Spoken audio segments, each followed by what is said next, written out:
Politics को politics क्यों कहा जाता है, अगर ये समझ में आ जाए ना तो आधी से ज़्यादा जनता की तो लड़ाइयाँ खत्म। रिसेंटली कुछ हुआ ऐसा था कि राघव चड्ढा जी को आप छोड़नी पड़ी थी। उसके रीजंस बहुत सारे अलग थे।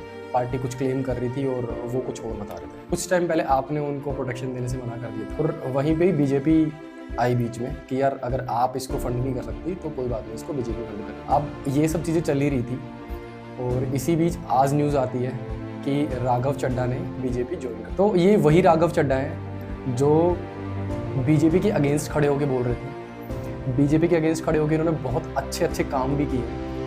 आम जनता के बहुत सारे मुद्दे उठाए इन्होंने। जैन जी से रिलेटेड इश्यूज उन्होंने उठाए, एक डिलीवरी बॉय से रिलेटेड इश्यूज उठाए, एयरपोर्ट के ऊपर महंगा खाना जो मिलता है उससे रिलेटेड इश्यूज है, किसानों से रिलेटेड बहुत सारे इश्यूज उन्होंने उठाए। और आप मतलब सोचो कि संसद में आप उनके अगेंस्ट खड़े होकर बोल रहे हो, विच इज़ गुड कि आप जनता की भलाई के लिए वो बोल रहे हो, बाइज नहीं हो किसी चीज़ को लेकर। बट एट द एंड जो जनता राघव चड्ढा को सिर्फ इसलिए प्यार करती थी कि वो बीजेपी के अगेंस्ट है, आज वही दिन है कि वो बीजेपी पार्टी ज्वाइन कर चुके हैं। और पॉलिटिक्स के अंदर ये सब चीज़ें चलती है। एक नेता का एक पार्टी से दूसरी पार्टी में जाना आम बात है, बहुत बड़ी बात है। बट द पॉइंट इज, अब देखना ये है कि लोग राघव चड्ढा को उनके काम की वजह से प्यार ज़्यादा करते थे या सिर्फ इसलिए करते थे कि वो बीजेपी के अगेंस्ट बातें करते हैं। तो ये आने वाले वक्त में भी पता चल जाएगा।